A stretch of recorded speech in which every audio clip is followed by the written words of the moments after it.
Sky Blue Days. These are Sky Blue Days. With the CBS and the SBA, we'll fight to the end and lead the way. Sing out together.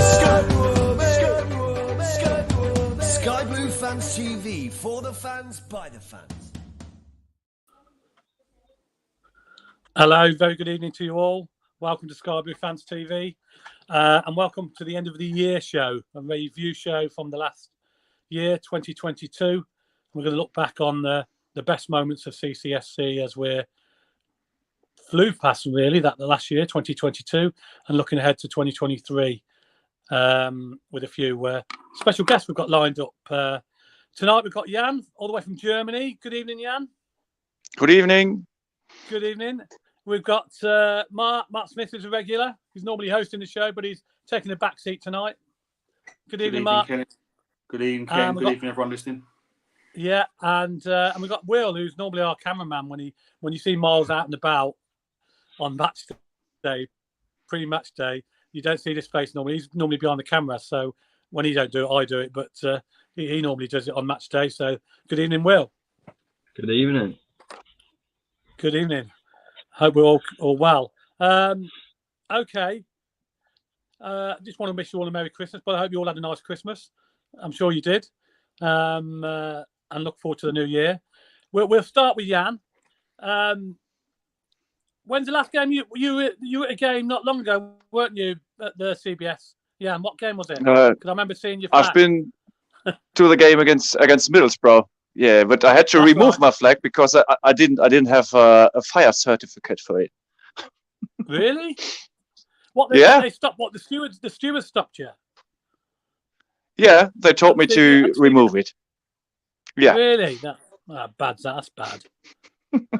Well, it's crazy when it comes to that. That's mad. I mean, that's not everybody. I don't think anybody's got a fire certificate for any flag. I've got a few flags, and I haven't got any fire certificates for any of them, so I've never been asked that. But that's crazy. I mean, that's really bad. I don't. That's obviously a bit of a job's worth there, taking his job a little bit too seriously. I think because the chance of the flag setting on fire is very remote, isn't it? I mean, a fire can start anywhere.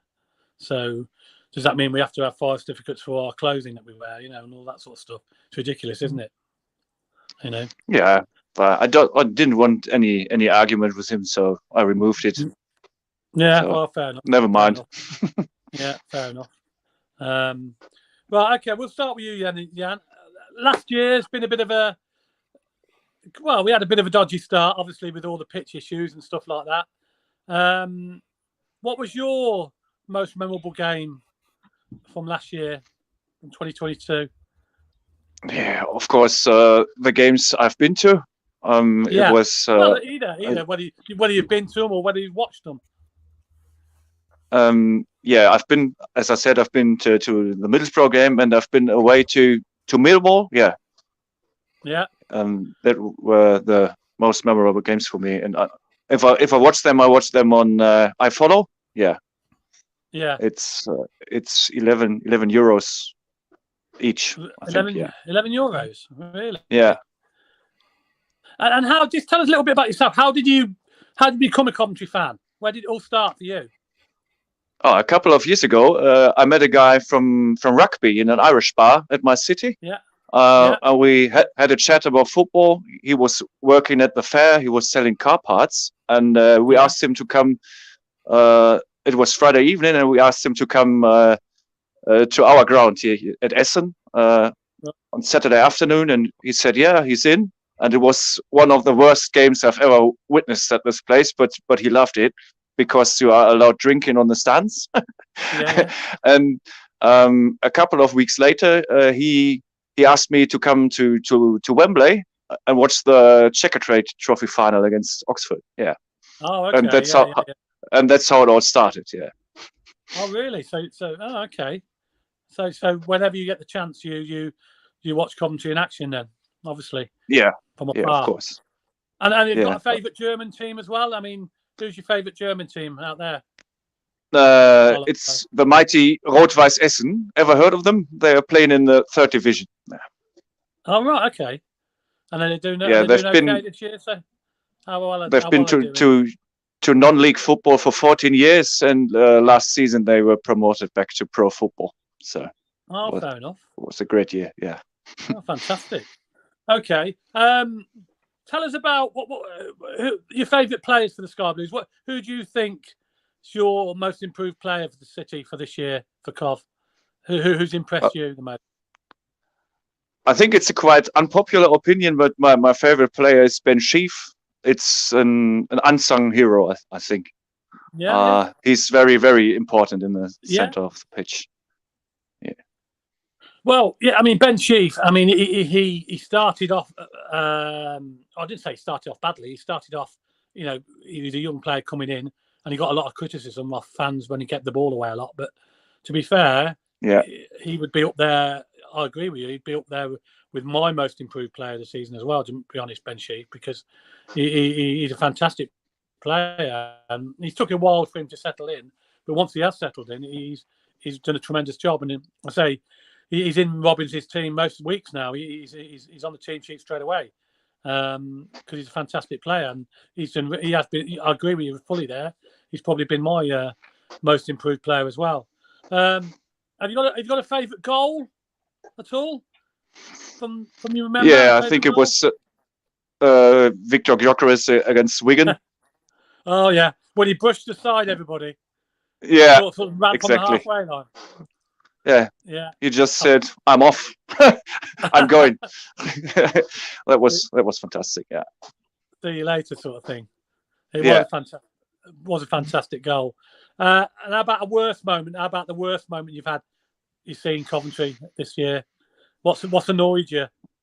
Yeah, what annoyed me? It annoyed me most when you're up 3-0 and it's 3-3 in the end. Well, that was recently, very recently, the other week against Swansea. Yeah. When to be honest, we had the game in the bag and then we just threw it away. We still can't quite believe that happened, but it did, and it just shows you what football's like. It can go like that sometimes. You never. It's never over, is it, until the final whistle? What I just wondering what your views are on what do you think where we can improve on the transfer market? What do you think we need players to be brought in for next season? Yeah, I think now that O'Hare is out for a long time, I think we need another attacking midfielder, maybe a young player who can develop and take a little bit of pressure from Jamie Allen and Palmer. Yes. So. Yeah. And do you think the takeover will go through in your view? Because we're still stalling at the moment, and there's no news of the takeover at the moment. Yeah, to be honest, I've no idea what's going on there. I've read about it and waited for it to happen, but now nothing's happening, so I've got no idea what's going on. We're not sure what's going on either. We hear all these sorts of rumours that it's on, it's off, but nothing's actually happened yet. So it's quite annoying. But it's sort of out of our hands, really, isn't it? We can't really do much. About it. And what do you think about O'Hare? I mean, O'Hare, obviously last night we got the news about O'Hare. He's going to be out for the season now. That's a massive blow to us, isn't it? Because he's a key player for us. Yeah, it is. So I don't really know what happened. So I just read he's out until September. What happened? Did he break his back or what? No. Basically, what happened was he was stretching for a ball. It was a bit of a sort of coming together of two players, and then he sort of when he was stretched and he's damaged his knee as he's gone down, or he's fell on his on his leg. It was a nothing challenge really, and then all of a sudden he got carried off. He couldn't walk. And he's obviously done damage to his ACL. So it's an ACL injury, which is a 9 month, up to 9 months. Might be a bit quicker, but we've been told up to 9 months. So he's out for the season, and it's a massive blow for us. And hopefully we can get somebody in to replace him, which is going to be very hard. But we'll have to wait and see on the funds there and what sort of money we've got. How much do you think we've improved, and where do you think we can finish next at the end of the season? What's your views of where we can finish? at the end of the season? Yeah, Where would you predict? I think If I was it's to say very, where very you think- close, and I think we'll get close to the playoff spots at least. I'm not sure if they can make it into, but at least they will come close. I think they are very good football inside, but they need to improve their scoring, and I think they should shoot more from outside the box. That's what they don't do really often, I think. Yeah, well, I probably quite agree with you there. I mean, we all think we certainly got the ability to get to the playoffs, but you need a little bit of luck to get there as well, don't you? You need to stay clear of injuries, which we haven't lately. We've got a lot of injured players at the moment, and it depends on obviously a lot of things and who we bring in, in January and stuff like that. But yeah, well, give me a prediction for the Bristol City game then, Jan. A score prediction for the game on New Year's Day. Hopefully it will be better than the cup game. Yeah, we were there. Yeah. Yeah, I think I hope we will win it with 1-0. Yeah. Yeah. Okay. Yeah, Anybody else 1-0, want any questions to Jan? What we're here? Any questions for Jan before he goes? No. Someone in the comments, Glenn was asking about how Rottweiss are doing in the league. How they doing? Oh, the first couple of games they got smashed. The first game was against another team who was promoted as well at home, and it was a sellout, and everybody was expecting them to win, and they got hammered 1-6. And it took a couple of weeks and to settle in, but now they are on place 13. They've got 22 points already and haven't lost since 7 games. So they are doing quite well. It's pretty good, yeah. That's not bad then. Yeah, that's not bad. No, okay, not really. That's not bad at all. So anyway, look, I won't keep you any longer, Jan. Thanks very much for joining us. It's been a pleasure for joining us, and thanks very much for coming on. And we'll get you on again. Yeah, thanks. We'll get you on again, and maybe meet up with you, maybe down the Sky Blue Tavern or whatever when you come back over. Give us a text when you're here. I'll let you know. Yeah, let us know when you're back. Yeah. Thanks for joining us, Jan. Thank you. Happy New Year, Fred. Happy New Year, Jan. Happy New Year, and Happy New Year to you. Yes. Yeah, Happy New Year to you. Happy New Year. Cheers. Cheers, Jan. Cheers. Cheers. Thank you. Right. Okay. Well, that's Jan. Now we've got a few more guests lined up. How are you, Miles? All right. I'm all right. Yeah, I'm here. I don't know. My laptop, seriously. If anyone's got a better laptop than mine, they want to donate to Sky Blue Fans TV, please do. Because I can't afford one at the moment. Mine's it's going out the window after this tonight.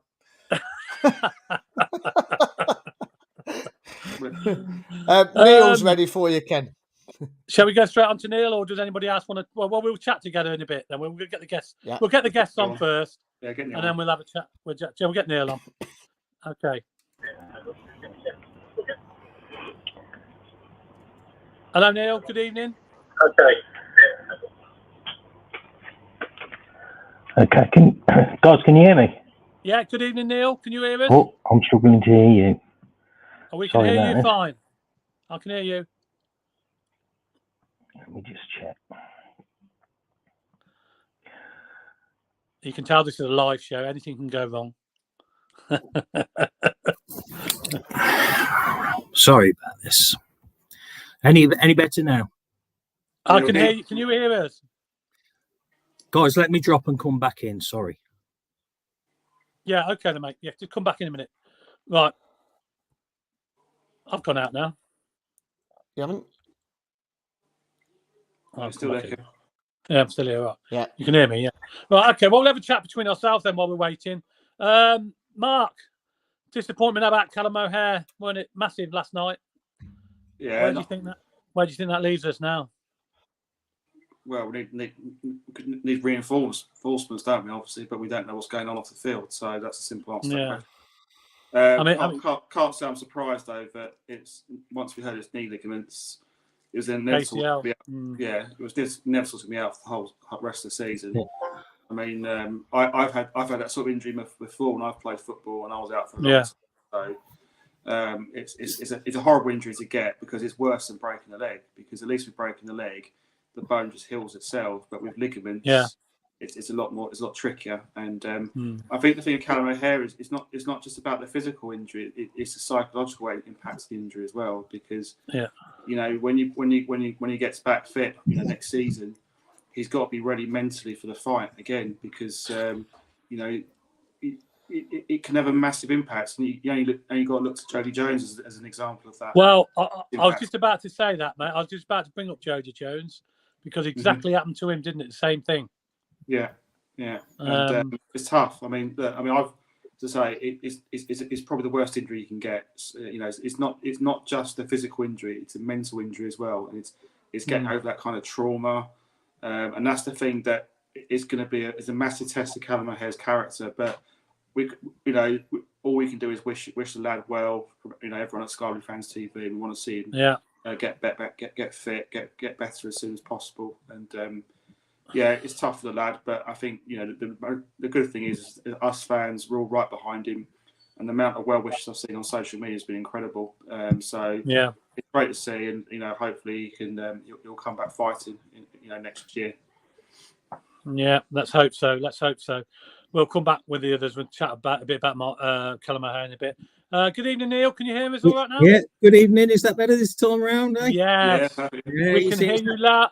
We can hear you loud and clear. That dodgy laptop that Miles sent me. He keeps offloading dodgy laptops.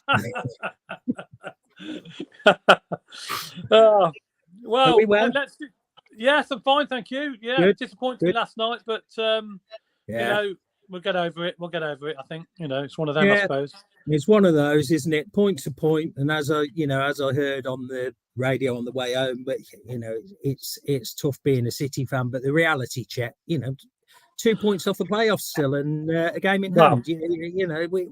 We can't. We're so ambitious and so hungry, but we can't forget the data that's sitting there, can we? Oh yeah, I mean it's such a tight league, isn't it? Because anybody with a couple of wins. And you're straight back up, you catapulted right into the top six sort of thing, So, it's wide open, which is good, because everybody's got a chance. And even if you have a little bit of a blip, which we seem to be having at the moment, there's always the chance that we can bounce back, And we're still in there. We're still in there with a fighting chance, aren't we? Yeah, absolutely. So let's just look back at the last year, Neil. What was your best game? Your most memorable game? Well, I am going to pick a recent one, and I'm going to go for the West Brom game because I do think it's a little bit like Fulham for us last year, where everybody went into the game thinking that's the game we're going to lose. We're going to lose that game. We're going to get tanked, but we'll turn up. And to hold our own in that game, and then to draw the penalty, and then whack that penalty in Robin's time again, I think what that did for the team, for the fans, the buzz around the stadium, and walking out the stadium at the end of the match, I think was it was just incredible, wasn't it? Well, we were due to beat them, weren't we? Because we had so many games we drew against them or lost heavily to them. I think we were well overdue a win over West Brom. Yeah, and for them to bring 4,500 fans and for us to do that to them, I think they'll remember that game as well, won't they? Fantastic. How about the worst game then you've had? What do you think so far? Well, there's not been that many, to be honest, is there? No, there hasn't been that many, but I think you'll hear this one a few times to see. It's got to be Swansea, hasn't it? To have that 3-goal lead and just let that erode. And the way that it eroded as well, I think that it really took the wind out of the sails a little bit. But to be fair to the lads, they came back after it. They re-energized, they regrouped, and that's the work that Robbins and Adi Vivash do, isn't it? In the background, and working, and the power of Coventry City. But no, that it's got to be that Swansea game for me. Yeah, I mean, especially at home, it's unlike us to concede goals, isn't it? And for us to concede 3 goals in one match is, especially at home, it's pretty unusual, to be fair, and it's pretty poor from our point of view.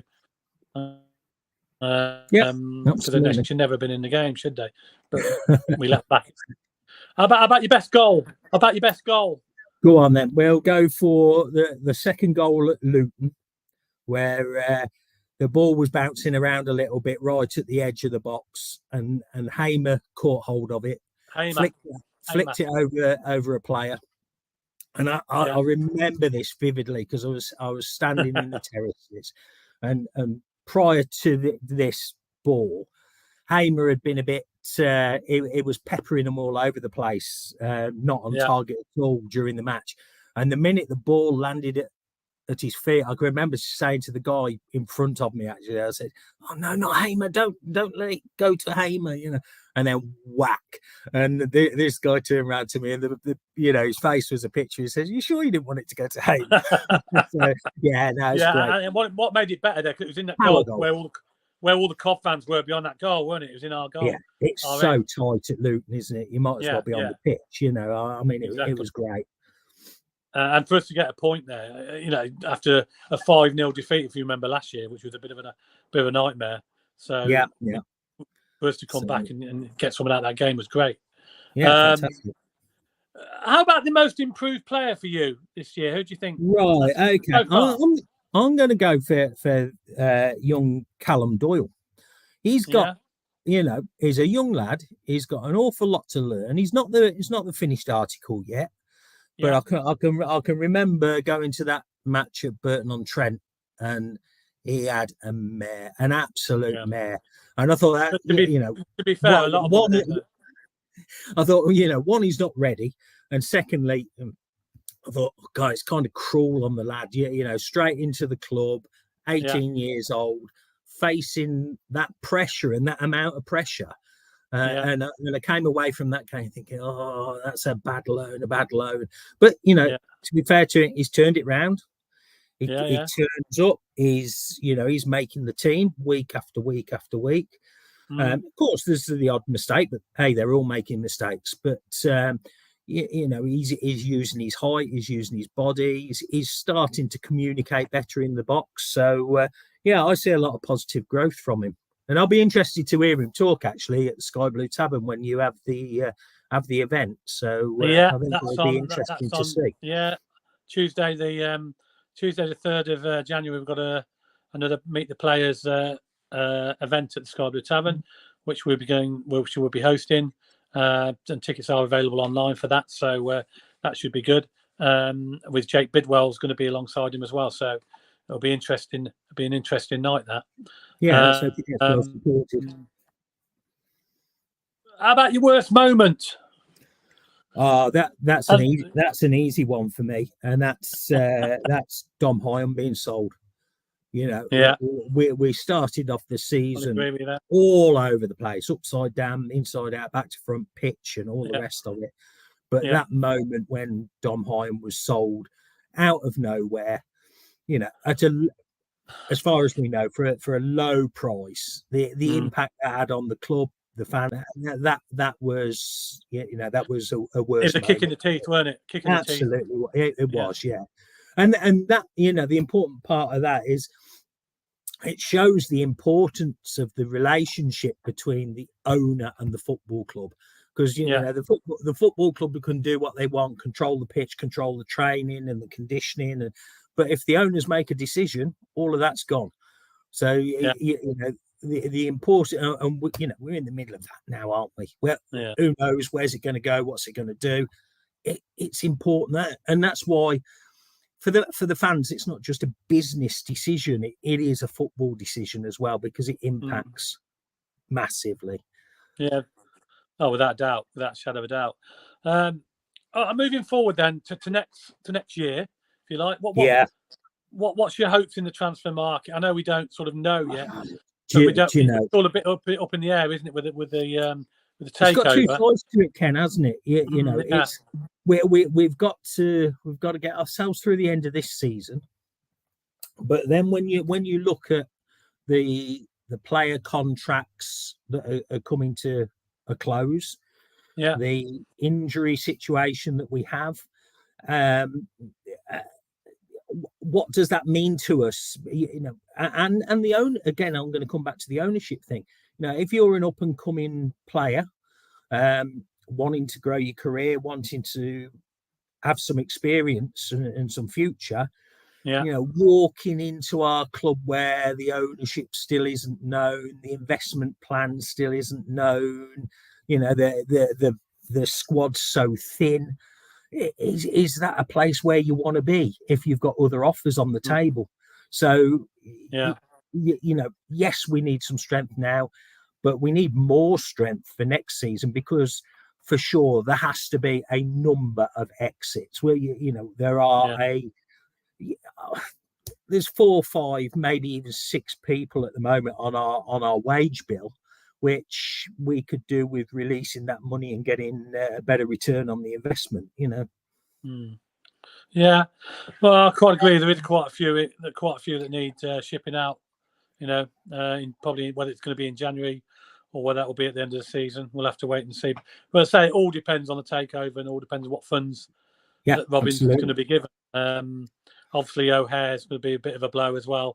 Losing him now for a long period, that's even more added pressure, isn't it? I mean, what we don't want as fans, what we don't want is more of the same and more of the same and coasting through, because do we want the forget automatics? Do we want the playoffs? Yeah, of course we'd like the playoffs. Create a bit of atmosphere, bit of fun. But if we all had that reality moment, we'd like to just be finishing towards the top of the league and sitting at the top of the league. I think we'd be happy with that. We'd moan, of course, we're Coventry City fans, but we'd be happy with that. But the danger is, and you said earlier about how quickly things can change in this league, unless we do bolster that squad and get some control over that squad and injury protection as well, we could slip away. Because that is one of the things that concern. Obviously, I watch Coventry quite closely. I don't necessarily watch other teams as closely. One of the things that concerns me is the number of injuries that we pick up in training. So not even on the pitch, not even on matches. We get players injured on the training ground. So what's quite going on there? I don't know. Are we training too hard? Are we training incorrectly? But we don't need any more injuries. No. Well, that's what I was going to ask you. Where you think we're going to finish? That's my last question to you. Where do you think we're going to finish the season? Anywhere above the top half would be fantastic. Love to have a bit of fun in the playoffs, but top half of the league. Give us another year to sort the club out, sort the ownership out. Go for it next year, but. If we get a bit of fun, let's have it. Let's take it. Yeah. Fair enough. A quick prediction for the Bristol City game on New Year's Day. I'm not because of the unbalance in the team at the moment. I'm not going to get too crazy. I'll take a 1-0. 1-0. I'll be happy with that. Whatever it is whatever it is, but I definitely want 3 points from that game. It would have been great to have 6 points from the game last night and that future game, but hey, 3. My prediction is 3 points, please. I don't quite care what the score is. I'm sure all of us on here will agree with you with that. Thank you very much. Thanks very much, Neil, for joining us tonight, and Happy New Year to you. And to you. I'll see you. I'll catch up with you probably round Dillon's or whatever. You will, the season. And I just want to thank you, lads, as well for what you do, the time that you give Sky Blue Fans TV. It's all voluntary. You put a lot of hours in and a lot of time in, and it's great to have that platform, and we all enjoy it. So thank you for what you've done in the year as well. Okay, Happy New Year. Neil. Thanks very much, Neil. Thank you. Cheers. See you soon, mate. Cheers. See ya. Bye. Thank you, Neil. Thank you. Okay, that was Neil. Well, we've got, I think Martin Winch is ready to come on for BBC CWR. They're coming thick and fast now. Hi, Martin. Hi, you're right, guys. Good evening. You all right? Good. Yeah, not too bad. How are you? You're not too bad. We can't see you, but we can hear you. Oh, we can I see can see you now. There you go. I can see him. How are we? All right? I'll wave. Yeah. We're all Yeah. good. Shame about, Yeah, we can see you. Shame about We can see Callum. you now, mate. Obviously, Yeah. that was the news. Yeah. How are you anyway after last night? Disappointed with the draw? A little bit. I mean, we all knew what Cardiff would sort of come in and try and do. They'd obviously previously drawn their 3 games prior to coming to the CBS Arena. It was no surprise that they parked the bus, and I think we do struggle with that kind of tactics from the opposition. We seem to struggle to try and get through those lines when they're so compact, sort of in their final third. Yeah, and the news obviously about Callum O'Hare that came out as well last night, didn't it? That was a bit of a blow for everybody. Yeah, I mean, after the Sheffield game, obviously that's when Callum did it. Mark Robbins was saying sort of feared the worst, but was hoping for the best, and you kind of knew then it was going to be the worst news. And he looked so dejected because obviously I interviewed him after the game last night, but he looked almost on the verge of tears. I mean, he's a bit under the weather anyway at the moment, but I think he was as gutted for Callum as Callum would be as well.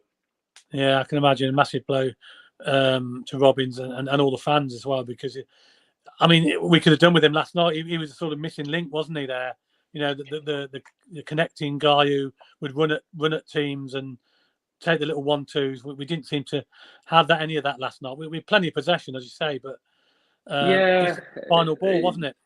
That's it. I mean, I was expecting Casey Palmer might have popped up and done that a bit more than he did last night, but no, it wasn't to be. We moved on. Bristol City. Yeah, I think with Casey Palmer, I don't think he's fully fit yet. I got the impression he's not fully fit yet, but he did okay in bits. But I don't think he's fully fit. And perhaps once he gets a few more games under his belt, Casey Palmer might be the man. You know, to he step could in. be. He obviously arrived at Coventry very much someone who needed to find that fitness. I think obviously various things going on. It struggled at Bristol City with his fitness, but then you've got the move up to the Midlands. I think he became a dad, so he's got all that going on in the background. He got himself pretty fit, and obviously we had that World Cup break, and then I think he picked up something in those 4 weeks. So again, he's just sort of playing catch up, and we see signs of it. And I think, as you say, he's going to be a very important player. It's going to have to be now, given that Callum O'Hare is out for the rest of the season. So I'm hoping for big things, and I know he'll be wanting to do something on New Year's Day against his old club. Oh, absolutely, he'll be up for that one. Anyway, let's take you back. Let's take you back to the last year, 2020. Well, not take you back too far. Best game of the last year. Best game. Yeah, we are still in it technically. Not far away though. What's your last game? The best game of last year for you? The last. So I'm going to mention 3, of which one is the best one. Obviously, there needs to be an honourable mention for that 3-1 at Craven Cottage. I thought that was fantastic, given the fact that Coventry had beaten Fulham at the CBS earlier in the season, but actually Fulham were now ready and waiting to be crowned champions of the Championship, to be going up to the Premier League. And I think Coventry just doing what was the improbable, the impossible, but they still managed to do it. And they did it convincingly. Yeah. I think only for the last 10 minutes, it looked as though Fulham might find a way back in it when they got a goal. But Callum O'Hare obviously made it 3-1. So that gets a mention. And also, I didn't actually go to that game because I was looking after the daughter back in Coventry. So I watched it on TV. So I was cheering them on all the way. I thought the 2-0 against QPR, just going into the World Cup break this time around, I think that's the best Coventry have played this season. Obviously got the clean sheets. Big Vic showing what Big Vic does, getting the 2 goals. So those are the 2 sort of honourable mentions. But I have to give it to the 4-1 over Sheffield United back in March. The fact that, Sheffield United, they didn't particularly challenge for promotion last year, but they'd come down from the Premier League. We drew 0-0 up at Bramall Lane earlier in the season, and then to have gone a goal down against Sheffield United, come back, get it to 1-1 before half time, and then it finished 4-1. It could have finished 9 or 10-1. Coventry had so many chances in that second half, and I just thought that was the ultimate performance in that second half. So that's my best game. How about your worst one then? Your worst game? How about your worst one? My worst one, that was about 3 or 4 days later. We lost 2-0 at home to Hull. Just when you think that you've seen everything, everything's going to kickstart, because obviously the playoff campaign has started to falter, and then you just inexplicably lose 2-0 at home to Hull. That just, I mean, I'm sure we played worse in other games, but it was just the fact that it came so soon after, the players, the fans, all on a high, and then suddenly crash down to earth. Yes, it's Coventry City. Yeah, that's Coventry City. We've seen that so many times over the years, and when we do a fantastic performance like that and then just come crashing down to earth in the next game. Believe me, I've seen many games over the years like that. What about the best player that stood out for you last year then, Martin? Best player, an honourable mention to Kyle McFadzean. He's been an absolute rock at the back, certainly this season. Certainly miss him at the moment. I know we've had a couple of clean sheets since coming back from the international break. But Victor Gyökeres, the big Swede, we've got him in our sides. 22 goals in the calendar year. That is a decent return, absolutely decent return. And he looks as though he's going to progress. He didn't quite hit the 20 mark last season. He's got 12 already this season. You got to think he's going to break that 20 goal a season mark. I wouldn't bet against him, would you? I don't think anybody would bet. Absolutely not. Even and to be fair, he obviously plays as a lone striker a lot of the time. I know he's ably supported with the two behind him, but it's phenomenal the way that he's progressed. He was, he seemed to be a nowhere man when he came from Swansea to us. When we paid $1 million for him, last summer, even I was scratching my head as to, I hope Mark Robbins has seen something, because although he'd got 3 goals, he just didn't seem to. The way that he played didn't, to me, suggest he was going to become the player that he has become. And now he just looks as though he's going on and on and on. Only get better, I think. That's my word for him. He's just come on so many leaps and bounds, in my view. I quite agree with you there. How about the most improved player? I mean, obviously, a Big Vic will be up there, but anybody else that sort of improved for you? I'm going to say Gus Hamer for this season, purely for improving his disciplinary record. He's obviously had 2 red cards, but he's pretty much been an angel since he's come back. I think he may have learned a few more of the dark arts, probably trying to get away with a few things behind the referee's view. But I mean, in all fairness, I think with his 2 red cards, certainly the one against Birmingham, that was just frustration boiling over. Very annoying. He's being held down, and to me, I don't think he kicked out at the opponent. I think he was just trying to wrestle free of them. Shake free, By the by, he got a 4-match suspension. He's served it now, and he just looks as though he's improved that. But he is not my most improved player. It is Ben Sheaf. Again, somebody who spent that first year on loan. He was very much in Liam Kelly's shadow. Didn't quite hit the heights, but it was, for him, it was the first time that he was in the Championship. He was in a team with other players that were finding their feet in the Championship for the first time. So it was a very inexperienced team. But now everybody's just, what is it now? The 3rd season in the 2nd tier. Everyone's that little bit more confident, and he is flourishing. And I tell you, with him and Hamer, I think Coventry have got the best sort of defensive midfield duo anywhere in this particular league. Yeah, I mean, if we can stay clear of any more injuries, we can't afford to have any more injuries. I think we'll be okay. I think he's about to get another suspension, isn't he? Is he 8 or 9 yellow cards? He'll be picking up a 2-match ban. Something like that. Yeah, I'm not quite sure when the cutoff date is for that. Do you know that? Well, I think it's 39 matches, so it's 19 for the first 5, and then it's 39 or something. So let's face it, we've played 24 games. He's gonna get there, unless he speaks to Gus Hamer, who obviously now knows how not to get a yellow card. Okay, what about your worst moment for the Sky Blue, covering the Sky Blues over the last year? Your worst moment? Not necessarily on the football pitch, anything. behind the scenes or whatever. Having to share a car with Stephen Griffin. No, it's got to be the pitch debacle. There's so many things that have come from there. You know, my initial thought with the Commonwealth Games, selfishly, I was quite glad because the Huddersfield game got moved to the Sunday. And Miles, you will know, your birthday was on a Saturday before, the same as my daughter, who celebrated her first birthday on the Saturday. So I thought, great, because of the Commonwealth Games, the game's been moved to the Sunday. I can celebrate and then go to the match. But then obviously the match didn't take place, and then a few more matches didn't take place.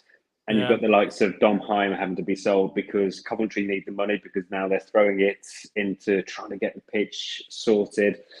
So you've got financial implications. Then you've got the fact that they're playing so many matches away from home. You can't get into any rhythm because you're not playing every week. You're playing every other week. Yet the teams that you're coming up against, they're all fired up because they played on Tuesday and now they're coming at you. They've got that momentum. So it all sort of bubbles away. And I think the biggest slap in the face, I know it's not going to impact them in the end with the points deduction, but it's just the fact that they got points deduction thrown at them, because to me, Coventry, you know, what can they do? They are the tenants. The EFL knew that. So how is it their fault? You know, that's my personal opinion. I don't understand why they particularly got that. I guess the EFL have got to show that, you know, you can't just go around cancelling matches, rearranging things. So there's you've got that. I know it won't hit them, but again, they're going to be slightly out of pocket because they've got to pay costs to the teams who they should have played for the for what they incurred. And unfortunately, we can't claim it back off Wasp because Wasp has now gone, haven't they, into liquidation? So there's nothing to claim back off. Unfortunately, nothing to. That's it. That money's gone. So it got Coventry through. You know, got us through the start of the season. But where to now? Yeah, it's just a shame. I probably agree with you there. With the pitch debacle, didn't help anything really. It was it set us off on a bit of a bad run, didn't it, to start the season? Which absolutely. You know, and to fair to play to them, we've turned it around a little bit. So looking forward to next year or to this year. Transfer market. What do you think we need? Probably something in each department. Carl McFadden's out at the moment. I'd expect him to be back sort of around late next month, so in a month's time or so. But you'd like to see a bit more cover there because at the minute you've got the three who are in there. I can't see anyone else really covering. I know they've had Dabo in as one of the back three before. He really does not like playing there, and I don't think the fans like seeing him play there. He's very much more comfortable as a right wing back. So I think they just need a little bit more cover there. I mean, to be honest, I thought they needed cover beforehand, but Panzo and Doyle have actually impressed me. Certainly Doyle's come on so much from that defeat in the League Cup, where I just thought, oh my goodness, this guy he's sort of like a fish out of water, but he has proved me wrong. Not good enough, I've been so impressed by him. Michael Rose has come on as well. So anyway, I wouldn't mind a bit of cover in defence. In midfield as well, obviously the likes of Callum Maher now out for the rest of the season, so maybe someone in the attacking department. You got Jamie Allen who can flip-flop between the front and the back of that box in midfield, but certainly I'd like to see someone there. And then up front at the moment, Victor Gyökeres is the only fit striker that you would necessarily have confidence in getting the goals. Yes, Martin Wegland's there, but he can play in a withdrawn role. Obviously, his goal scoring record isn't great, but he brings a lot more to the game than just that. So Matthew Godden, we should be getting him back in next month again. But you just think Tyler Walker, he's not really cut it with Coventry. He's been very unfortunate with the injuries that he's had. I just think Coventry do need someone that they can rely on. Who you know, whoever you bring in, there's no guarantee that they're going to stay injury free, but they just need to get a bit of luck and just get another striker to swell the ranks there. Another question I meant to ask. What's your best goal this season so far? I meant to ask you that, the best goal. I'm sure there's been quite a few. Yeah, it's going to be Victor Gyökeres's against Wigan, purely because Wigan. If you tie that up with Clive Eakin's commentary, that was just magic. Yes. Even the Swedish national team were sort of like purring over that, and sort of they sent that out on Twitter. But it was a great bit of commentary, the way he described them. Like, you know, he's not going to stop, get him out of the way, sort of thing. He's trying to stop it. Yeah, it was good. It just perfectly summed everything up, and just the way that Victor took it out of the air. The fact that Josh Eccles gets an assist for that goal makes me laugh. But one other one that does spring to mind. It was the goal against Derby at the county, whatever it's called now. I forget now. Pride Park. Back in March, it was Godden's took the lead, but it's the way Callum Ahead to Godden, back to Callum Ahead to Godden, and they just pincered the way through the defence, and then he just hit it across the goalkeeper. I thought that was a fantastic goal. Had Victor Gyökeres not scored the one he did against Wigan, that would have been my pick. But just for individual brilliance, it's got to be Vic's. Yeah. I'm sure. Hopefully, we're all wishing there's going to be many more to come. How about the take? I mean, have you heard any news on the takeover? Because we all hear these rumours about the takeover being finished. Now it's off and it's on, off, on. I mean, I don't know if I only know as much as what's been reported. Just the fact that the EFL is still looking into it. I've not heard one way or the other, as to which way they're leaning. They're just checking it out to make sure, they now have to, well, they've always had to really sort of check out the owners of football clubs to suss them out, make sure that they're good enough to be running running a club in the Football League. So we'll just watch this space. It is frustrating because we know that on Sunday the transfer window opens. And Doug King's come out previously and said the fact that he'd like to keep the players, but also give funds to Mark Robins, and it's going to be frustrating for Mark Robins because he's been told that, and yet until Doug King gets the rubber stamp, he probably can't go out and buy. It'd be interesting to see. We've got the new guy behind the scenes now, Austin, the old Spurs player. Dean Austin. Dean Austin, that's it. Yeah. Yes. So he's replaced Chris Badland, who obviously went up to Blackpool with his right-hand man. It'd be interesting to see what was left and just what Dean Austin can also sort of identify as the transfer target. Okay, Martin, where are we going to finish? I'm going to put it on you now. Where are we going to finish? Playoffs. Where do you think? We're going to finish at Wembley. In utter euphoria, celebrating another fantastic Wembley afternoon. Seriously, Martin, you're taking tips off me being confident. Well, why not? The thing is, all the teams, all the fans, and you look at the league at the minute, just the way it is so concertinaed. Very tight. We've got Coventry 9 points above relegation, 2 points off the playoffs. They've still got that one game in hand. When they finally play Wigan, who look as though you want to be playing Wigan right now because I think everyone's beaten them. They dropped to the bottom of the table. I just think if they can get another run together like they did before the World Cup break, I think that could really push Coventry towards a playoff place. And I said it before. I said it at the end of last season. I said Coventry, they needed 1 year in League Two, 2 years in League One, and 3 years in. So I can count there with my fingers. Because wanted to make sure I wasn't making a rude gesture as well. And 3 fingers in the Championship. 3 years in the Championship. He's the antithesis of me, actually, because I'm always sitting on the fence. Right. Yeah, Mark always sits on the fence. Yeah. We're going for it. We're going for it. It's a wide fence. Many people sitting on it. Right. Any more questions? Any more questions for Martin before he goes? Before we let him go. Martin, what's the score? What's the score going to be New Year's Day, mate? Come on. Yeah, Bristol City prediction. Clean sheet and 1-0, and it's got to be Casey Palmer. That's 3 today. He would absolutely love it if he beats the Robins and he's the man to get the goal. That would be brilliant. That would be brilliant. Right. Brilliant. We'll let you go, Martin. We're going to wish you Happy New Year.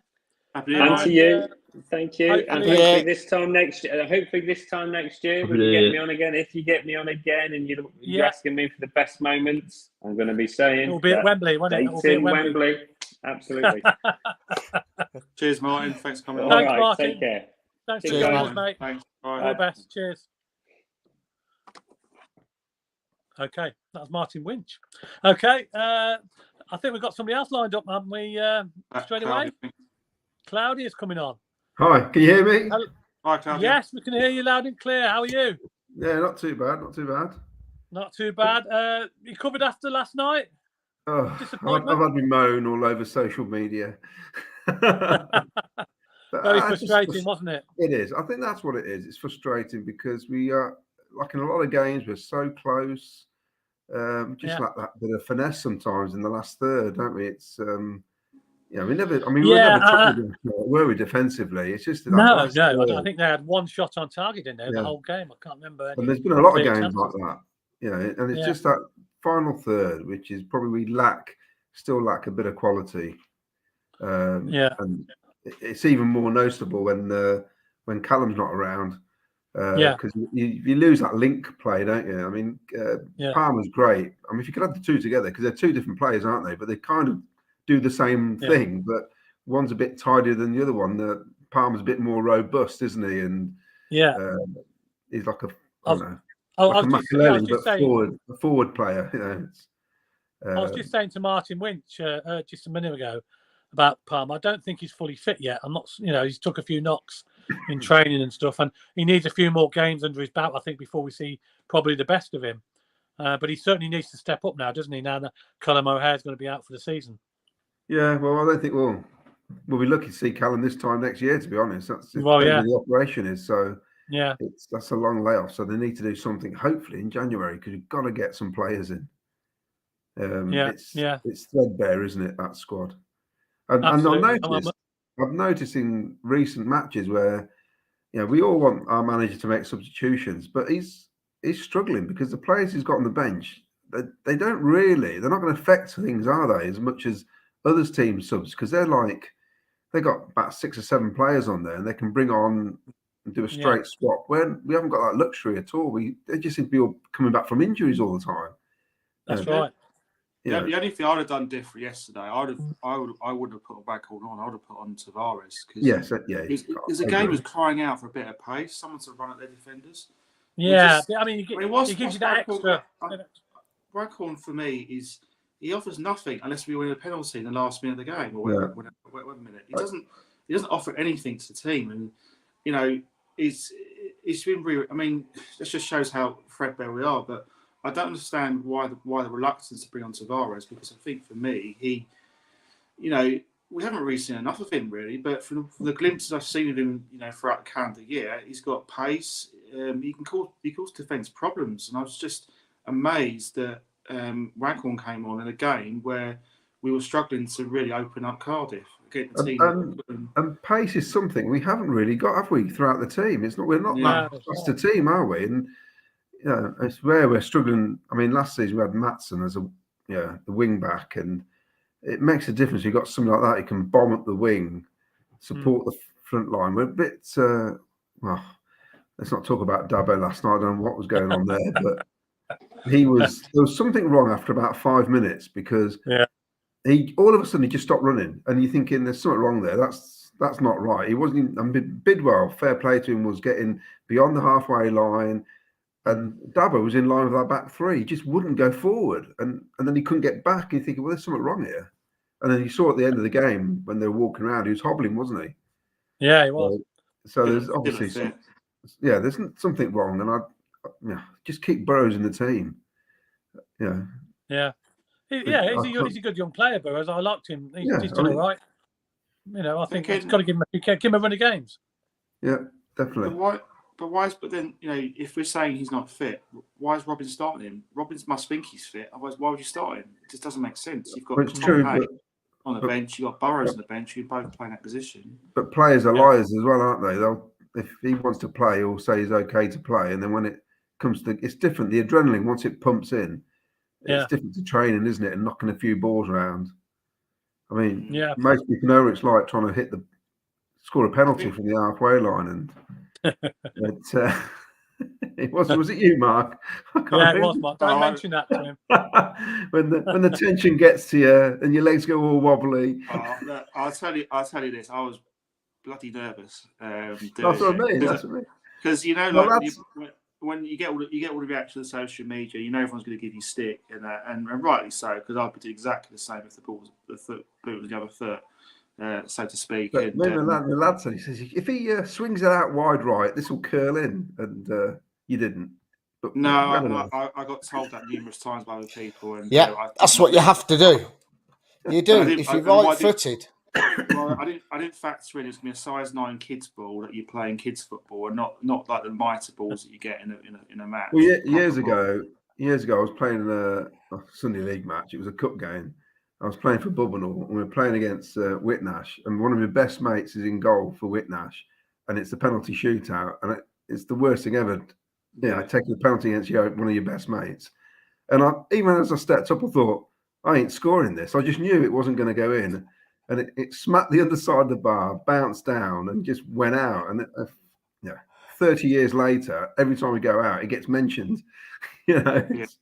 So and that's on the Whitnash Park with a man and his dog watching. So Unfortunately, I had about 15,000 that bothered to watch me, because everyone went for their half-time cup of tea, and I made a bit of an idiot myself in front of a lot of people. So they're I'm to West Brom as well, isn't it? That's my best moment of the season. No, you're kidding. That was my worst. That was my worst moment of the 2023, 2022 even year and the year. Being a Coventry fan was my penalty shooting taken. So that's mine. So, okay, right, Claudia. Let's go back then to what's your best moment or best game of 2020 for you that stands out. Well, I'm doing it from this season basically. If that's okay. Yeah.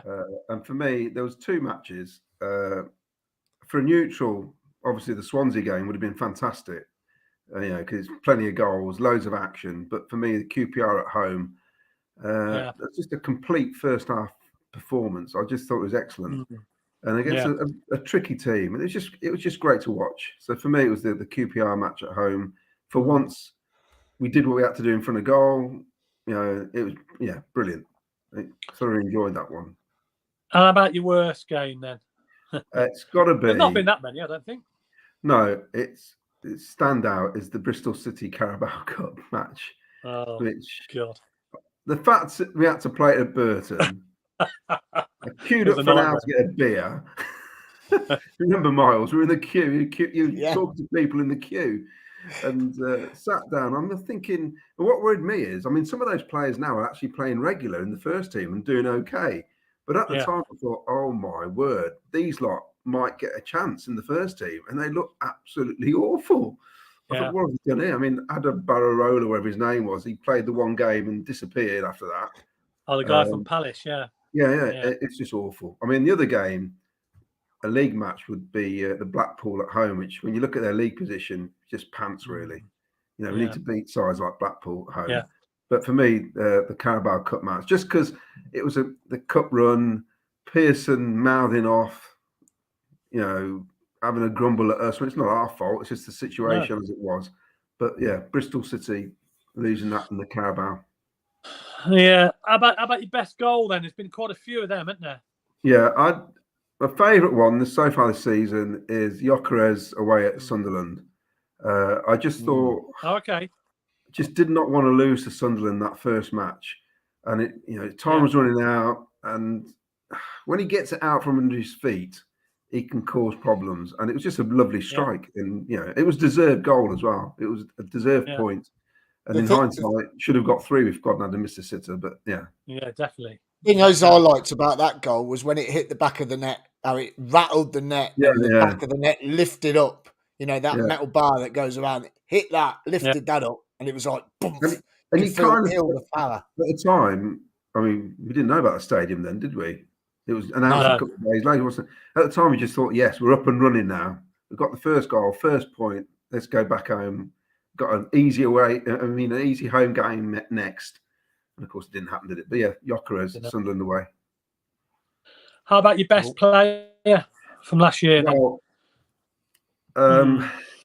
had he not been injured, I would say Matt Fadzin, because I just think that it's just been brilliant. I mean, it just defies logic how he came in. He looks like he was treading water when he first turned up. You're thinking, oh dear, what have we done here? But it's so steady and excellent. But for me, it's Ben Sheaf, I think, is my player so far. I just feel with the stick he got in the past, with such an impatient fan base at times. But even last night, he does the odd dodgy pass, but some of the interceptions he was doing and trying to bring the ball out, it's just great stuff. And he's, I don't think, has he missed a game yet? Has he just won for suspension? I think he's not been out injured, has he? No, he hasn't missed any games. I don't know if he has missed any games. Or somebody he has. He's had one suspension, I think. Yeah, if this is he has. He missed one match, didn't he? If this is the old world of football where players stayed at a club a lot longer than 5 minutes, this lad will be captain of Coventry City Football Club, I think. Yeah, because Robbins must rate him to just pick him every time. There's no debate, is there? Even when other players been available, he's picking them. And, I mean, said that earlier. Yeah, Kelly's around. He could put Kelly in now if he's fit, but he doesn't, does he? He keeps a young lad in. But yeah, no, and the best thing about it, he got a lot of criticism of you say, a very fickle fan base, which we can be at times. He got a lot of stick, didn't he, at the start of the season? He took when he first came in, before he got his feet under the table, if you like. But now I think those I know my mate of mine didn't like him. Now he loves him. So it just shows you how they can change. The meeting we had at the tavern, he's very focused, isn't he? I mean, yeah. He's not like Matty Godden, where they're all laughing and joking and cracking jokes. He's just focused. He's focused on his football, and he can see that. That's all he wants to concentrate on, his football, which is great. Yeah, that's my choice. So would he be your most improved player then? I presume. No. Would he you got somebody else. So go on then. Yeah. Well, there's 2. I'll give you 2, but I'll tell you my main one. Ben Wilson's one of them. Right. Because I don't think, I know on our supporters club poster we got the mickey taken out of us because we put Coventry City's #1 goalkeeper, and on social media going, "What are you on about? #1 goalkeeper? It's more. He's the #1 goalkeeper." But I'm laughing now because he's the #1 goalkeeper. But he's come in, and they can all be criticised for not coming out for the ball. Which keeper does nowadays? None of them do they? It just doesn't happen anymore. A lot of them stay rooted on the line. They just don't do that. But I think he's improved. But for me, Jamie Allen is my choice. Jamie Allen. Okay. Yeah, but he looked like he was leaving. It looked like he was leaving at one stage, didn't he? Well, he was. He was leaving, but he's he basically must have had a chat with Mark Robbins, and he's told him just get on with it, and he has. Yeah, basically. Yeah. For me, I made a joke about 3 years ago when I said Alan, O'Hare, and Hamer are like our Messi, Xavi, and Iniesta, but very championship style. The 3 of them, playing together. But when they do that, going in as a pack, it's brilliant to watch. But no, I think James done really well. I mean, the captain, the manager thinks so. He's made him captain. So fair enough. Yeah, he was man of the match last night up in the lounges. Was he? There you go then. Yeah. So his effort is phenomenal. So that's. I mean, he's not great, is he? Socially, he's very but the hardest bloke ever. Yeah. He does the job, and that's what the fans want at the end of the day. They just want a wholehearted performance, and I think he gives quite a lot of that. Well, he certainly has lately, anyway. Yeah. How about your worst moment then in the season? Well, I got worst goal here. Shall I do that? Is that one as well? Oh, go on then. Your worst goal, yeah. Well, the worst goal was all three of the Swansea goals, basically. Because I've never known a game. Had we kept them out for the last 20 minutes, that would have been the best performance beyond doubt. Because for 70 minutes, it was just brilliant, wasn't it? Absolutely brilliant. Yeah. And then you couldn't explain the last 20 minutes. It was just they brought on what's his name? Joe Allen. Allen. Joe, did they call the Welsh guy? Yeah. He looked like a world beater, didn't he? And then at the World Cup, he was like a carpet beater. He's just, I think, what are we doing? But anyway, yeah. So the 3 goals against Swansea, just miserable last 20 minutes. Yeah. And your worst moment of the season? Callum O'Hare's injuries. Callum O'Hare's injuries, basically. All of them. The fact we lost him at the start of the season, and now we've lost him for a year, pretty much. And to me, that's just so sad, really. Did Ken hear that? He's gone quiet on me. His sound has gone a bit. Ken, can you hear us? Yeah. Is he there? Callum O'Hare, you said. Yeah, Callum O'Hare, the worst moment, his injuries. I mean, the pre-season, I thought he looked bright, didn't he? The games, he looked great, didn't he? And some of our idiot fans saying, "Oh, he's waving goodbye to the fans and that," and then he gets injured. You think, oh, and it's just. I mean, before the Sunderland game, it was a blow, wasn't it? We felt it on the coach going up. We're like, oh no, didn't expect this. And then he comes back, and immediately there's an effect. I know at times his final ball, his shooting's way off, but he does make a difference when he's in the team. And I think the game against Sheffield United, we missed him, and last night as well. You can see it straight away. So they're the worst moment for me is Callum's injuries. Let's hope. Let's hope our new owner, if ever it happens, gives us the money. I think Bournemouth took about 3 months, didn't it? So it can, it just depends what's going on. But I don't understand what the issue can be because it's hardly like a massive takeover, is it? Yeah, I don't know. It's all up in the air. We just need that. There's just so much uncertainty, and with obviously January in the next couple of days, it's like we've got clubs potentially linked with obviously Gyökeres. There's been a lot of rumours flying about him, and we just need a bit of certainty at the moment. There's too much uncertainty in the club. And, it's weird because you're thinking if he was prepared to go with the 85%, why wouldn't he come in anyway as a director? And give the cash out. That's what used to happen in the past, didn't it? You just bring somebody on board, don't you? Yeah. And you go unless you have to. You have to be a bit more clear than that now, maybe.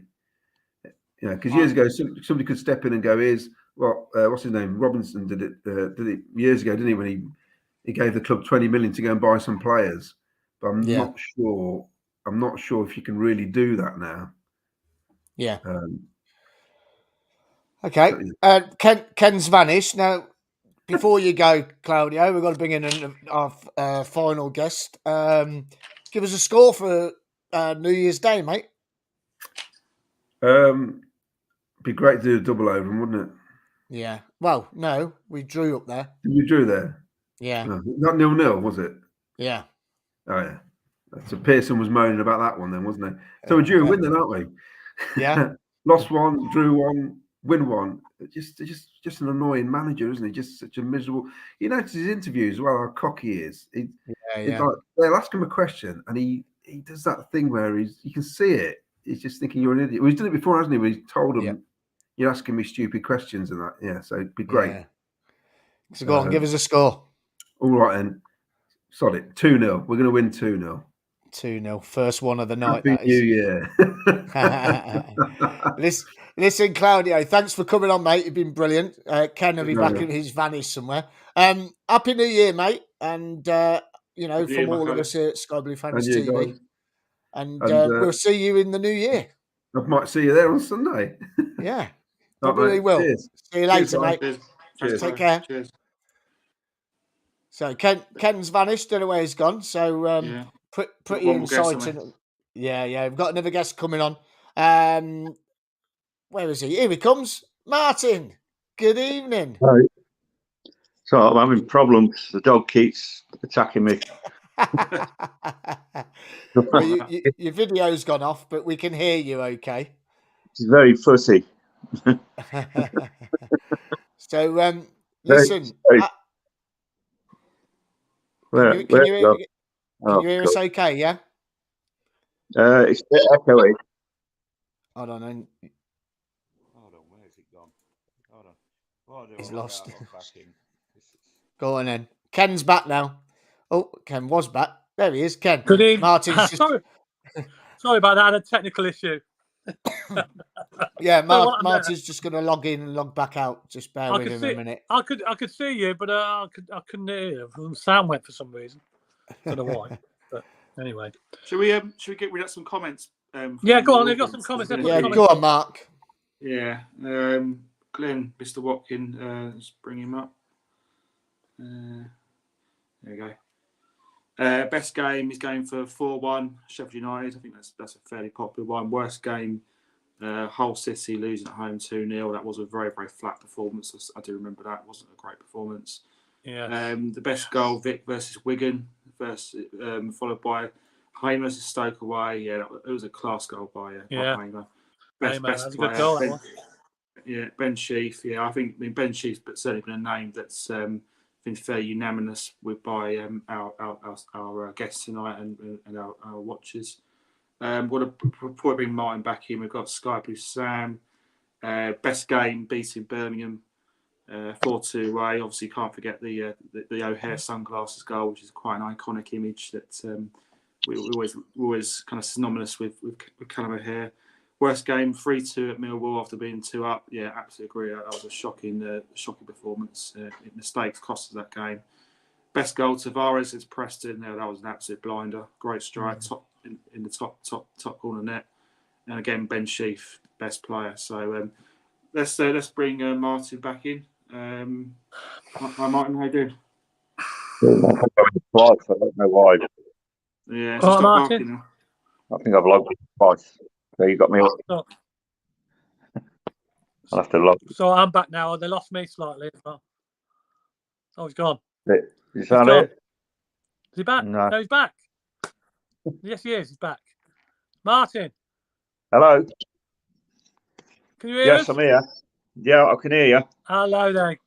Very good evening to you. I don't know how far we got earlier. Did you? But we're going to look back at the last year with your best games. What's your memory of the best game? Okay. 2020. Right. 2020. 21, you mean? 21.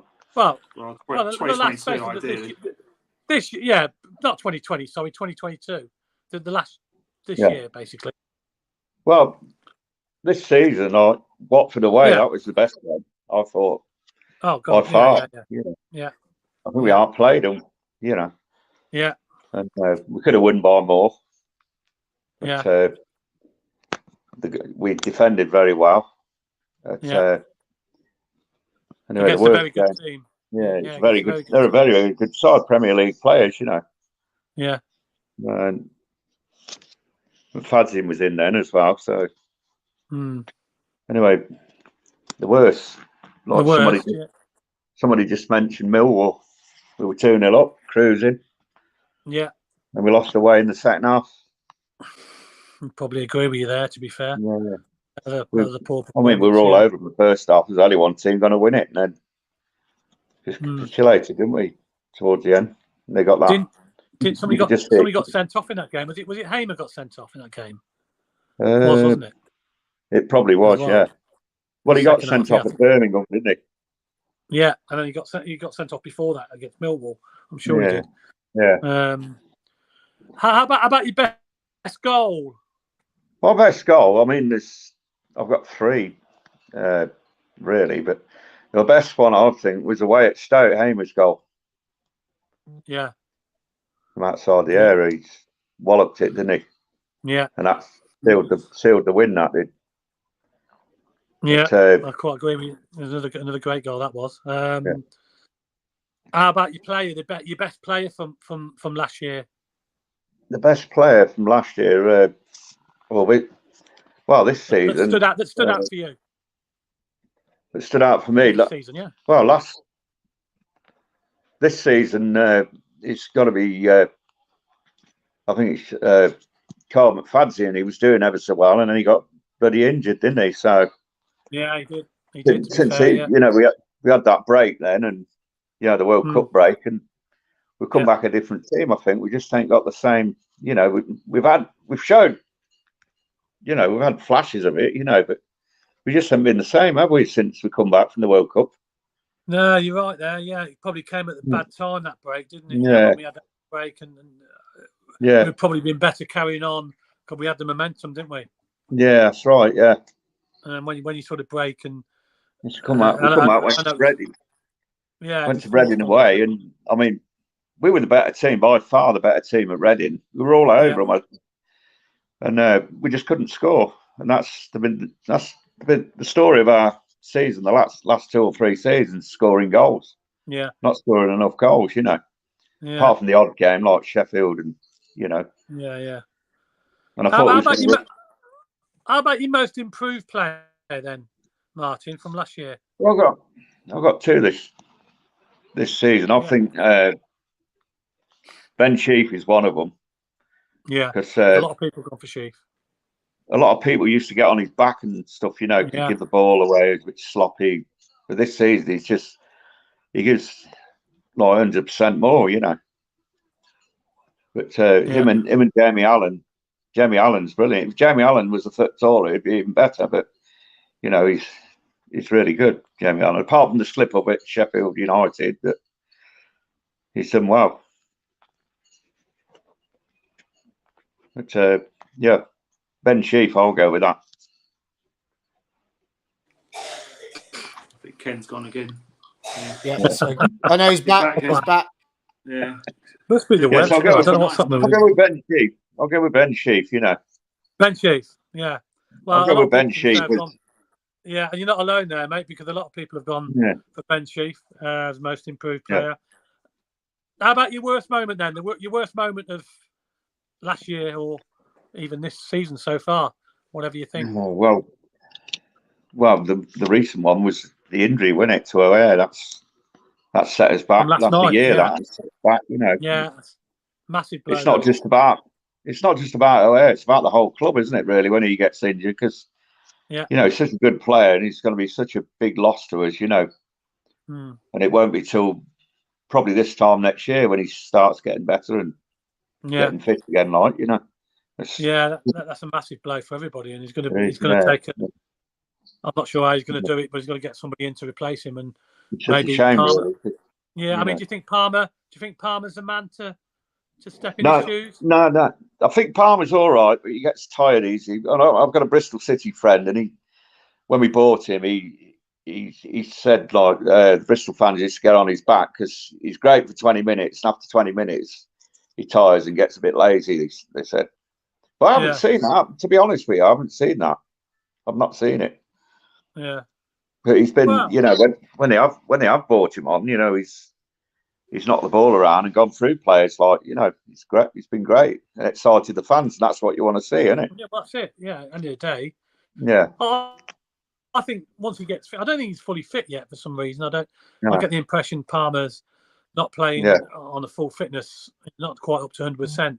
No. So I think it's. I think when he gets a few more games under his belt, we're lacking something, a bit of strength. I think probably in the midfield and probably up front, a bit more strength. Gyökeres, because Gyökeres tries to do too much on his own and he loses the ball all the time. Unless he gets a free run, he can run and outpace him. Then he's just got to beat the keeper, you see. But he needs someone to run up there with him that he can cross the ball to and someone with similar pace, and strength. It would be a good side then. I was going to ask you, going on to that, I was going to ask you about transfer market and what's your hopes of the coming year, the new year? Yeah. What do you hope for? What do you think Robins can? Obviously, it all depends on the takeover, but what sort of players will you be looking to bring in? I think we need a new defender. a midfielder and another striker. I think 3 players maybe. You know, just to strengthen it up. Yeah. But you know, you think, you know, we could give that a little bit more in the midfield. I think Dabo the other night, he was very unfit and he shouldn't have played. I don't think he's not ready. Yeah. He's not ready. You could tell he hadn't played for a while, couldn't you? Yeah. We need someone like, you know, Bidwell. You know, I don't want to take anything away from him, but he just doesn't. He doesn't do it. Does he? He just doesn't pass. He doesn't pass the players, like, you know. Sometimes does. He was doing it when they're tired, but the first half he won't run past. You know, and that's why, you know, that's what you know, when they don't take on the players, or they've got the space to run and they don't run and they just pass it back or cross it into the midfield and give the ball away again, like, you know. They should exploit that, run to the corner, exploit that space and cross the ball, like, you know, which they don't do it. Not often enough, anyway. They're relying on the strikers to run in the midfield, you know. Yeah. But that's Jokeres's game. Long ball game's no good for us. Well, that's right. You're right there. That doesn't suit our play at all. We're all football inside, aren't we? That's it. Where do you think? Where do you think we can finish then, Martin? At the end of the season, what's your prediction? I'd like to see us finish in the top 6, but I can't. You know, depends what we do in January. Yeah. But I'd say 12th, maybe. Yeah. Maybe 12th. Yeah. All depends this season, on the anyway.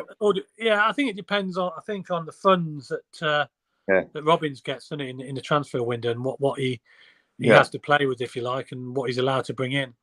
Yeah. But when you look at it, on paper, our performances away from home are absolutely brilliant. When they play at home, they just seem a bit, you know, they seem the away team seem to be on top all the time, like, you know. What frustrates you, isn't it? You know, you do so well away, and you come back to the CBS, and like Swansea, you know, the 3-3. That frustrated me when, you know, three goals up in the second half, and Robin stood there with his arms folded, didn't change the team. It's too late. Yeah. Well, when he did change it, it was too late. Yeah. Yeah, you're right. It was too late. Give us the prediction then, Martin, for Bristol City on New Year's Day. New Year's Day. New Year's Day. It's a tough one. I reckon I'll go for a 1-1 draw on that one. 1-1. It'll be 1-1. More points. Or we might just trade it 2-1. So it's either 2-1 or 1-1. That'd be... There won't be a lot of goals in it because we find it hard to score goals. That's the problem. But, you know, to be fair to the defence, without McFadzean, they kept another clean sheet, you know. Yeah. Cardiff not a bad side. No. I mean, but they came to do a job, didn't they? And they did it well. They got men on the ball. And people think if the stats. Yeah, people think if you beat them away, you're going to hammer them at home, but it doesn't work like that, does it? Doesn't work like that. No. No, football never works like that. No, you know, it's down to on the day. Yeah, it's a different day, and you know when it's not going to be your day sometimes. Anything can happen on the day, and if you're not good enough on the day to beat any side, then you're not going to beat them. Simple as that. You know, people change their tactics, and they obviously knew the way we play, so they got plenty of bodies behind the ball. They stopped us playing, and they attacked very little, which they did, didn't they? They had one shot on target. You could see we missed O'Hare, you know. And when you get used to a player on the pitch like O'Hare, you know, and his attacking play and everything, you know, and his passing and movement, you notice it straight away, don't you? You know. But I think without a doubt, Haim has been outstanding, apart from a couple of slip-ups. But you know, he's been outstanding. Yeah, I quite agree with you. Any more questions for Martin? No, all good. Just want to wish him a happy New Year, and he's had a rough year, so we're wishing you a happy New Year, Martin. Happy New Year. We're hoping to see you on New Year's Day, mate. Yeah, I'll see you New Year's Day. Happy New Year. Happy New Year. And don't get too drunk tomorrow night. Don't worry, I'll ring you at 3 a.m. I'm not into celebrating this year at all, mate. You know why. I know. You take care, mate. We'll see you New Year's Day. Yeah, and you. Cheers, Martin. Thanks, Martin. See you. Take care. Thanks. Bye. Bye. Oh, just you and me again. I think Ken's gone away. Oh, it's been a night. Can't hear you, Miles. You're on mute, Miles. Yeah, I'm off now. Mark, it's just we'll ask your opinions now. Your best game. Well, that's a very good question. Actually, there's been quite a few, isn't there? In terms of, I mean, I'm probably going to base my answer on the games that I've seen throughout 2022. I would say, although the Sheffield United 4-1 win was a really great win at home, I think to go to Watford and win 1-0 at their place. Yeah. Bearing in mind, I was thinking we're going to get an absolute tonking there. 3-4-0 job. And to win 1-0 and put on the performance that we did, bearing in mind that I think Burrows made his first game, and we had a little bit of a depleted side there. I thought it was a brilliant performance. So yeah, I'm going Watford for that one. And what about your worst game? Well, I think as majority of the guests tonight have said, I think the Swansea game was probably the worst game that I've seen this season. The way we capitulated after. When they scored their first goal in the 68th minute, and I think the atmosphere had really changed. I think it was a worse game, not just on the field, but off the field, because the fans, I felt we didn't do our job as fans. We didn't get right behind the players. We were very, very quick to criticise them, and that filtered down to the players. I think that was a problem. That was a really, really disappointing game. Okay.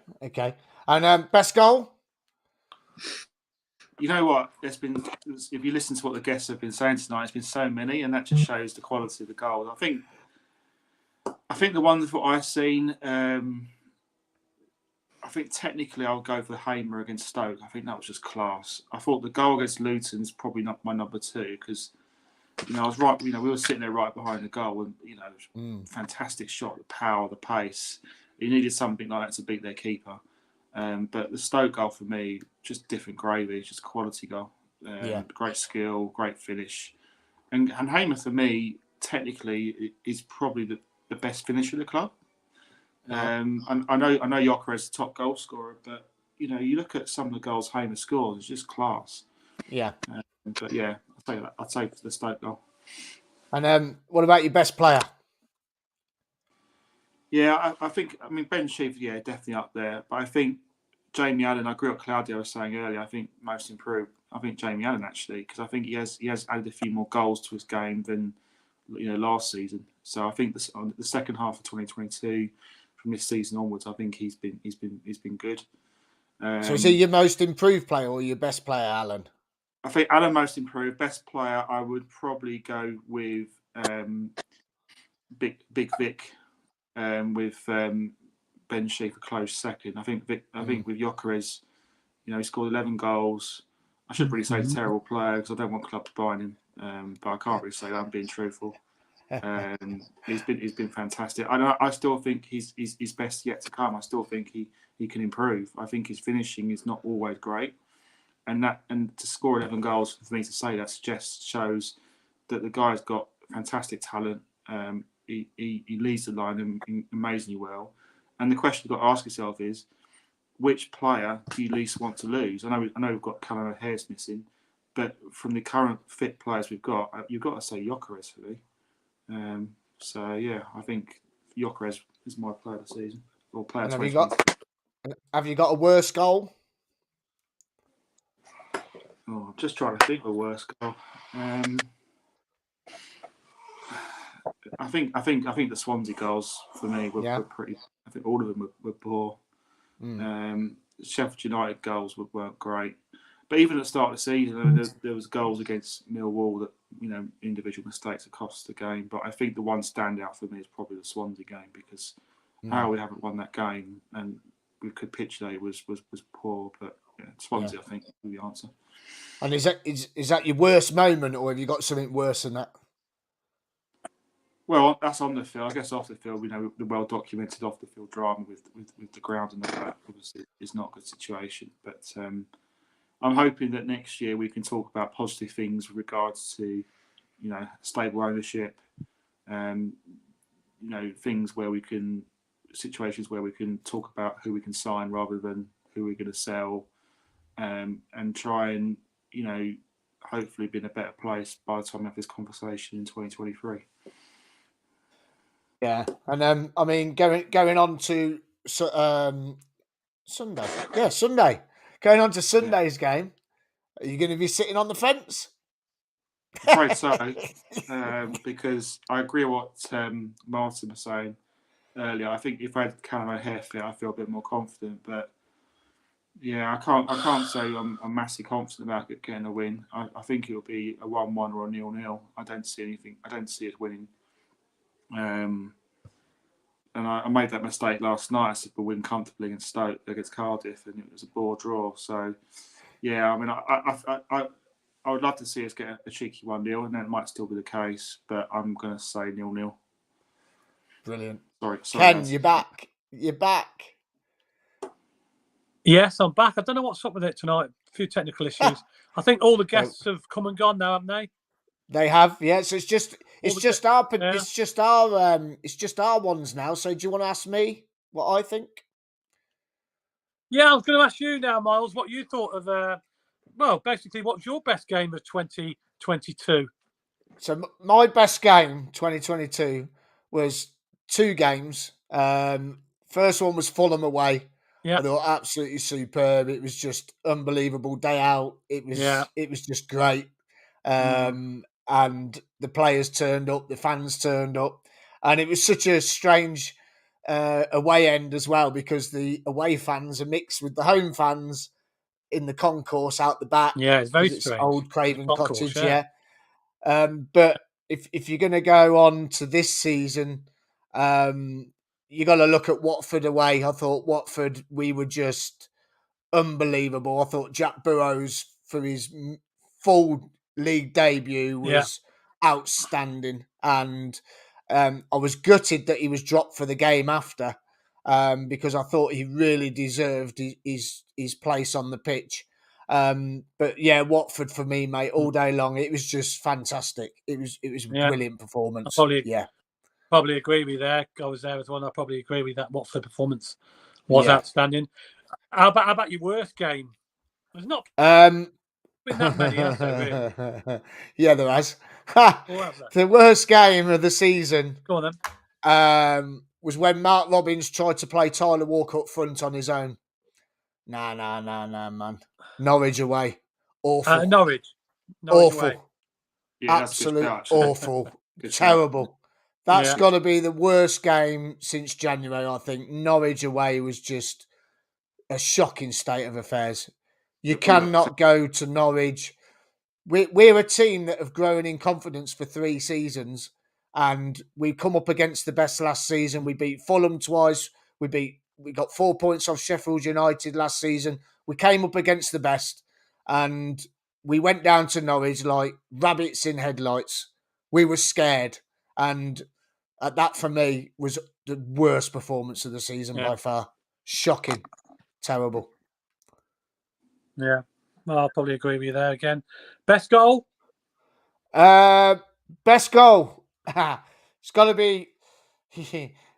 I'd love to say Hamer's against Luton away. I thought that was just an absolute screamer because we were behind the goal and the fans were cheering before the ball even went in the net. Everyone was cheering. They knew it was in. But I'm going to give it Big Vic's goal against Wigan. I thought that was superb. Second best probably was Sunderland away, Vic's goal. But Vic against Wigan. When you pick the ball up in our half and run the length of the pitch, half the length of the pitch with the ball, and 3 defenders can't touch you, and it's 94th minute of injury time. That's just class, isn't it? Class. It was a brilliant goal. Brilliant goal. Yeah, it was. I think as Martin was saying with Clive's commentary, do you think you'll finish it? You sure he can, or something like that? And it's just, it was almost like that 1966. They think he's all over his now type of like. Yeah. It was, no, I agree with that. But I think, I'm not sure Ken's coming back on. Getting back on. Sorry, but I don't know. Don't ask me. Yeah. Don't ask me. Should we ask Ken these questions, Miles? Best goal? Did you get to the best goal? goal?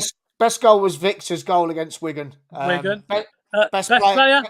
Best player so far is Ben Sheaf. Yeah. I think the lad's absolutely superb. Everyone's talking about we've got to hold on to the big three. We've got to hold on to Ben Sheaf because Ben Sheaf is just fantastic. Last night he was brilliant. I think he's had one bad game all year, to be honest with you. He's been superb. Really, really good. Yeah. And your most improved player was what? Who? I'm going for his Sheaf again. I just think Sheaf. I think it's double Sheaf. Yeah, I just think he's just growing and growing and growing into an absolute fantastic player. He probably reminds me of David Platt.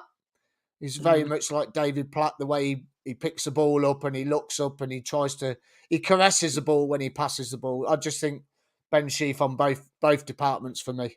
And your worst moment was what? What was your Last night, mate. Devastating for you. Well, everybody, but you. Last night, mate. Callum O'Hare for me is the one player we have missed for many, many years. And he's got, if he weren't injured, he would be my best player and he'd be my most improved. Well, he wouldn't be most improved, he'd be my best player.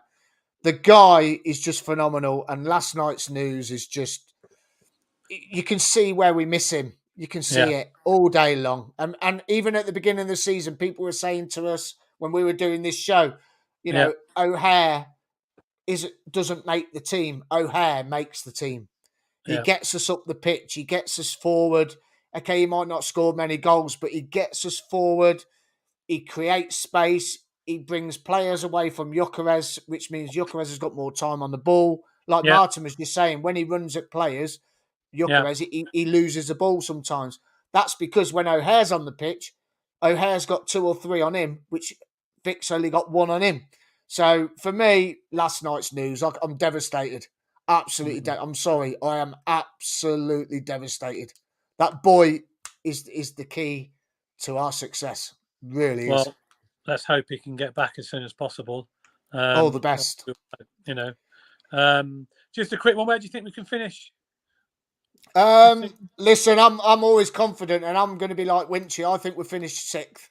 I think we'll finish top 6. But it's a tall ask because the team's too weak. We've got 21 players. Well, we've got 20 players now because one's out for 9 months. So we've got 20 player squad. Every club in the league's got a 31-man squad.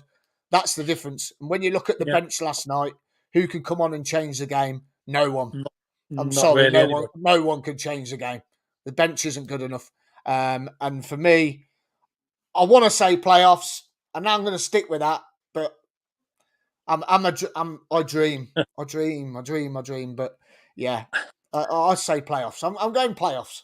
You're going playoffs. Mark, what did you say? Did you say playoffs? Did we ask you that? I know for asking. Well, we're going to ask you that. I don't think we'll get playoffs. I think we'll be about 13th, 14th in the league. But it depends on what happens in January. If it's a status quo where we're not, bringing in players in, let's say for argument's sake, I would say 13th, 14th. I think. If you said be top 10, I'd be absolutely delighted because that's progress. Because last season we were 12th. If you say 10th, that's brilliant. It's a brilliant season. And I think what we can't forget is we don't have a big squad, as everyone knows. And I don't think we should expect to be in the playoffs. So let's just see what happens. Let's see what happens in January, what happens off the field. I think it's a difficult question to answer because we need some clarity from the EFL to tell us, is the king is it going to be ratified, Doug King? We need clarity from the EFL on that side. Once we get that clarity, then let's get some players in. We need a lot of positions that need strengthening. We need another left wing back to provide competition for Bidwell. We need a defender with the injury to McFadden. We need an attacking midfielder. there's too many positions, there's too many holes that need filling at the moment. And I think to predict where we're going to finish the league is a hard question to answer, because right now, if we had, it's all ifs and buts. If I'd have got a few more numbers, I could have won the lottery, but you haven't. You've just got to work with what you've got. So if we get a couple of additions, I think we can get top 10. But I don't see us getting playoffs, because I just don't think we're good enough for it. Fair enough. Yeah. Okay. Do you want to ask me the questions then now, Miles? Oh yeah, go on then, Ken. Best game. Best game. Yeah. I've got to go. Well, if I'm going 2022, I've got to go for Fulham away. Okay. I'm going this season. I think I agree. Sheffield United at home. QPR at home. A few weeks ago when we went 2-0. That's this season. Worst game. Worst game. I think I'll probably go for the Swansea game, because I felt like a defeat, because we're 3-0 up, and we should win the game. I was coming away from that game couldn't quite believe what had happened, to be honest. So yeah, Swansea. Okay. Best goal. Best goal's got to be Big Vic, when he brushed aside everybody against Wigan and ran from the halfway line. Yeah. Without a shadow of a doubt. That's a brilliant goal. Best player. Best player for me this season, I think, has probably been Big Vic, because he's been tremendous, and he's come on so well since he joined us, when he joined us originally, and he's just getting better every game. So that vote would go for Big Vic for me. Okay. Most improved. Ben Sheaf, I agree with you, absolutely, because when he first came, he took a while to settle in, to get his feet under the table, if you like, and he got a lot of stick off the fans. He gave the ball away a lot, but you can see he was a good player, because he could pass the ball, and he just got better and better as the season went on. So for me, Ben Sheaf, without a doubt. Worst goal. Worst goal. I'm not quite sure about worst goal. I'll say probably worst goal, feeling wise, is probably that third goal for Swansea to make it 3-3. Yeah, that was a sinking feeling. You think, well, what's happened here? Because we're 3-0 up, and all of a sudden it's 3-3, and that was a terrible feeling, because they could have gone on and won it. Really, they had chances, didn't they? We just collapsed, didn't we? Certainly did, mate. And worst moment. Worst moment was the start of the season for me, when all the pitch malarkey was going on. It set us back, put us behind schedule for everybody else. We had Gaines Cup called off here, there, and everywhere. Nobody knew when they were going to be playing next. And I know it was out of our hands, but it could have been managed a little bit better, I think, and fans could have been let know what's going on. And it was just a whole chaos, wasn't it, of the whole situation. So for me, starting with the pitch, and it just sort of got worse, didn't it? Yeah, definitely. And going into Sunday's game, give us a scoreline, buddy. 2-0 win. Yeah, I think we'll come back. Yeah, I think we'll win. I think we've got to get 3 points. I think it's important we get 3 points going into the new year. It set us up nicely for the FA Cup game against Wrexham the week after. Yeah. And where do you think we're going to finish? You've asked everyone tonight. It's your turn, mate. You're in the spotlight. I'm going to agree with you. I think we can get the playoffs. I think there's no doubt about it if we can, but we need to bring some extra bodies in the transfer window. As Mark says, I agree with him. It all depends on the transfer window and what money we get and what funds Robbins gets. And that all depends on the takeover. It's a bit of catch-22, isn't it? You need money to do anything, and I don't think we'd get by with the squad we've got at the moment, because we're just too bare, isn't it? We need a few more extra bodies in there, because there's bound to be more suspensions and more injuries as the season goes on, and we've got enough as it is. We don't want any more, so we need a few more bodies in there. So if we do get a few more bodies in, quality, even if it's loans, don't have to be permanent signings. A couple of loans, they're quality players, will help us along. And I think on this league, I mean, let's look at the league table. There's so many so tight in there, isn't it? Points wise, I say you can win a couple of games and you're up there. So I think we've just got just as much chance as anybody else for playoffs. Brilliant. So there you go. There we are. So that's it. And that brings an end, is it, to the competition? To our bumper. I'll just remind you of the competition while we're here. We've got a competition going on at the moment. Basically, you can win a 2023 calendar, CCFC, which is a nice calendar from our friends, printed by our friends CCFC Fanstore. If you're not lucky enough to win one, you can buy one on their website. But we've got some to give away. So we've got that and a Sky Blue Fans TV mug. And all you need to do basically is answer a simple question, which I think you've had the answer tonight. And one of the questions that were asked to our guests, it did come out with the answer. Basically, who scored for Coventry City way back in July 2022 in the away game against Sunderland, the first game of the season? Who scored that goal? Name, please, and contact details. You can send via email to skybluefanstv@gmail.com or enter via any of our social media outlets on Twitter, on Instagram or Facebook. Just leave your contact details and you'll go into the draw, which will be made on Monday. Thank you very much. So that's it, Miles. I think that's it, Mark. Thank you very much for joining us tonight. No problem. Guys. It's been a fantastic year. I just want to wish you all Happy New Year. For whatever you're doing on New Year's Eve, I'm sure you'll be enjoying yourself. Thanks to our guests tonight, Neil, Martin Winch, Martin Cadden, Claudio and Jan from Germany. Fantastic. Thanks for joining us on what's been a bit of a bumper edition of Sky Blue Fans TV. Sorry about the technical issues. We've had a few technical issues with Wi-Fi or whatever, where we've been lost and come back, but we've all been back in the end. And I just hope you enjoy your New Year's Eve parties wherever you're going to be. And let's hope Coventry City finish in the playoffs for next season. And let's all hope, fingers crossed, we can have a great new year. So it's a very good night from us all. Good night, everyone. Play up, Sky Blues. Happy New Year. Play up, Sky Blues. Good night. Bye.